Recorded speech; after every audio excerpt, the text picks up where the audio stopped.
Okay, so let's dive in. Imagine longing for something for like years, maybe decades. Your home, right?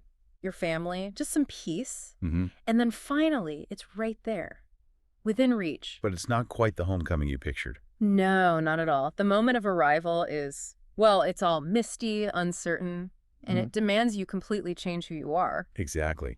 This deep dive, it's all about that long-awaited return of Odysseus to Ithaca. We're talking Book 13 of the Odyssey. Right. And we're going to dig into how, the gods stepping in, this incredible generosity he receives, and his own uh, cleverness, his deception, how it all comes together at this really key moment. Yeah, it sets everything up for the climax. You've shared these amazing sources. And our job today is to pull out those key details, the surprising bits that make this ancient story still feel so relevant. That's the plan. So get ready for a journey home that's maybe not like any you've heard before. One where the toughest challenges might actually start after the journey's supposedly done. Mm. Let's start with the Phaeacians. Their hospitality, their Xanina. It's been a theme, but here, wow, it goes to another level. It really does.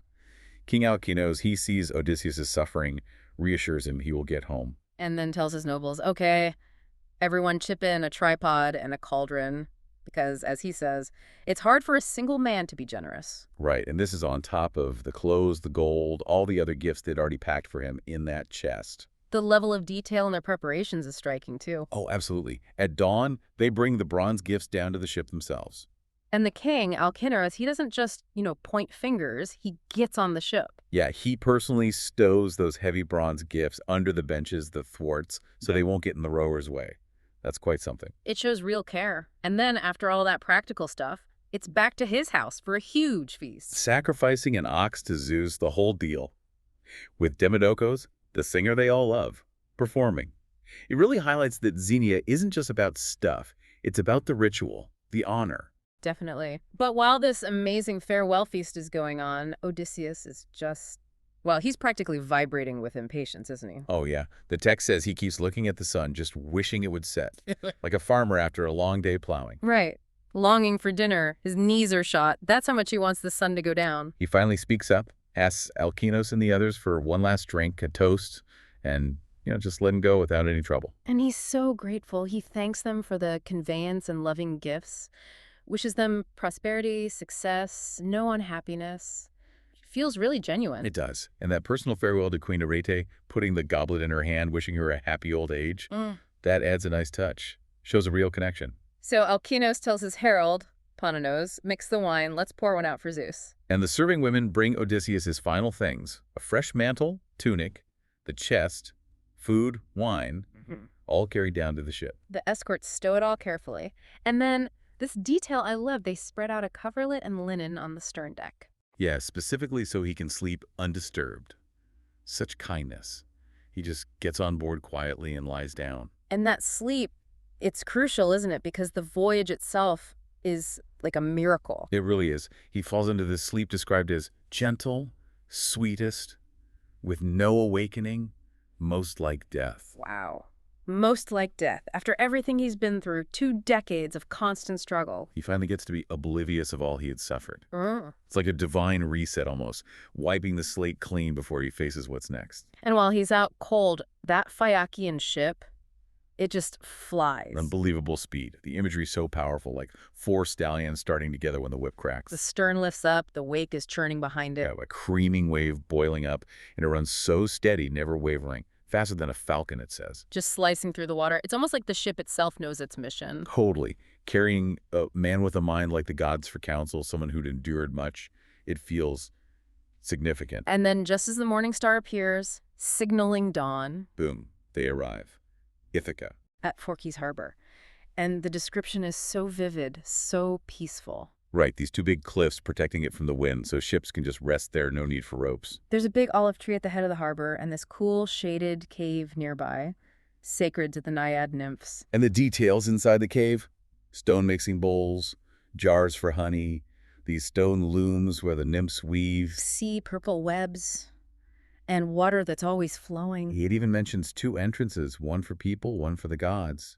It feels ancient, mystical. The ship just glides halfway onto the beach, the rowers giving it one last push. And they're so careful. They lift Odysseus out while he's still asleep, along with his bedding. Place him gently on the sand, then they unload all those gifts. So many gifts. Bronze, gold, clothing, way more than he ever took from Troy. And they pile it all near the olive tree but off the path. Right, so nobody stumbles on it and messes with it before he wakes up. Then they just leave. Job done.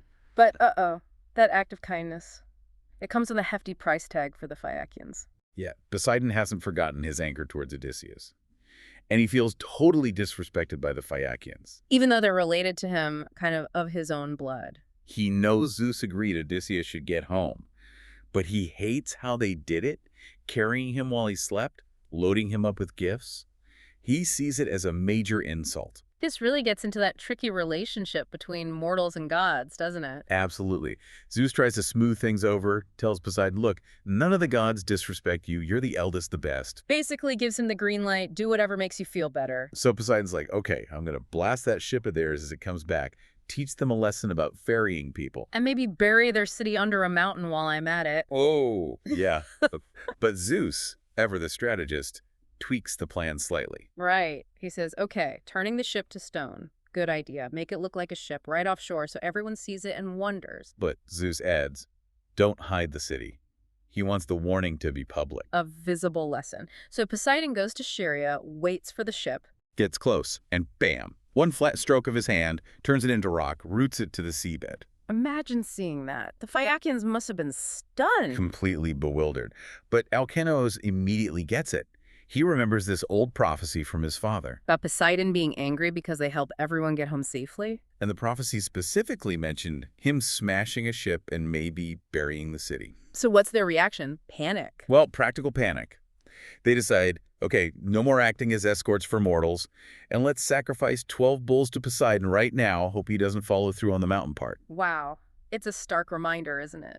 Even doing something good, like helping Odysseus, can backfire spectacularly when the gods are involved. Their kindness had massive unintended consequences. A really fragile balance. So the Phaeacians are dealing with that fallout. Meanwhile, Odysseus wakes up, and it's not the happy homecoming moment. Not even close. Athene's poured this thick mist over everything. Why? She wants to keep him hidden, unrecognizable to Penelope, the townspeople, even his friends, until he's dealt with the suitors. So the mist makes everything look alien. The paths, the harbor, the rocks, the trees. It's not the Ithaca he remembers. He literally jumps up, groans, slaps his thighs in despair. Where am I? He's wondering if the locals are savages or good people, and instantly worries about all those gifts piled up. Are they just going to be loot for someone else? He actually blames the Phaeacians at first. Oh, the irony. Wishes he'd stayed with them, found some other king to help him, asks Zeus to punish them. Just as Poseidon has punished them. Crazy. He checks his stuff, sees nothing's missing, which probably just adds to the confusion. And then he sees someone, his first encounter. It's Athene, but she's disguised. As a young shepherd boy, looks delicate, got a shawl, sandals, a spear. Odysseus goes right up to him, basically begs for help, Right. asks where he is. Is it an island? Mainland? Athene, playing the part, kind of gently teases him. You must be simple or from far away if you don't know this place. Says it's famous everywhere, from the sunrise to the mist and darkness in the west. Then she describes Ithaca rugged, not great for horses, but fertile. Grain, wine, good rain, good pasture for goats and cattle, lots of trees, water. And then confirms it. Its name has made its way even to Troy. He's home, but she doesn't just tell him straight up. No, she makes him work for it. And Odysseus, what's his reaction when he hears it's Ithaca? Relief? Tears of joy? You'd think so. But no, he's happy. Sure, the text says he rejoiced. Yeah. But his immediate next move, He tells a giant lie. instantly, Yeah. a really elaborate one too, claims he's an exile from Crete. Says he killed Orsilochos, a son of Idomeneus, because the guy tried to take his Trojan war loot, Describes ambushing him at night, fleeing, finding some Phoenician traders. asking them to take him to Pylos or Elis, but oh, wouldn't you know, the winds blew them off course to Ithaca. And he pretends the Phoenicians just dumped him and his stuff on the beach while they sailed off to Sidon, leaving him heartbroken. It's incredible. After everything, his default setting is still caution, deception. Why? I think it just shows how deeply ingrained those survival skills are. Honesty feels like a risk he can't afford, even now. His cunning, That mind like the gods for counsel is always switched on. It's who he's had to become. It says a lot about the world he's navigating. Definitely. And Athena, she's just watching this whole performance. And she's impressed. She smiles, strokes his arm, and then transforms. Right. Into this tall, beautiful woman, skilled in crafts. And she basically says, wow, you are tricky. It takes someone really sharp, maybe even a god, to get one past you. She acknowledges they're alike in that way. You and I both know sharp practice, she says, calls him the best mortal for counsel and stories, and herself famous among gods for wit and sharpness. Then she finally revealed herself properly. I'm Pallas Athene. I've always been looking out for you. Reminds him she made the Phaeacians like him, and tells him why she's here now. To help him plan, hide the treasure, and warn him about the mess waiting at the palace. And gives him that key instruction. Keep quiet. Don't tell anyone you're back. Endure everything silently. But Odysseus, ever the skeptic, is still hesitant. He says, it's hard to recognize you, goddess. You keep changing shape. He remembers her help back in Troy, but points out she seemed to disappear after the war while he was wandering and suffering. He's still not 100% sure he's even in Ithaca. Are you just messing with me? He asks her. She needs proof. And Athene gets it. She explains why she kept her distance. She didn't want to clash directly with her uncle Poseidon, who was furious because Odysseus blinded his son Polyphemus. Ah, that makes sense. The divine family politics. She assures him she always knew he'd make it back, just without his crew. And then, the big reveal. She waves her hand, scatters the mist. And suddenly, he sees it clearly. The harbor, the olive tree, the cave of the nymphs where he used to sacrifice, Mount Neritos cowering nearby. It's undeniably Ithaca. That finally convinces him. He's overjoyed, kisses the earth, prays to the nymphs, promising them more gifts if Athena helps him and Telemachus succeed. Athene tells him, okay, enough worrying. Let's hide this treasure now. So together, they lug the gold, the bronze, the woven clothes into the cave. Quick work, and Athene seals the entrance with a big stone. Done! Hidden. That act of hiding the treasure together really cements their partnership.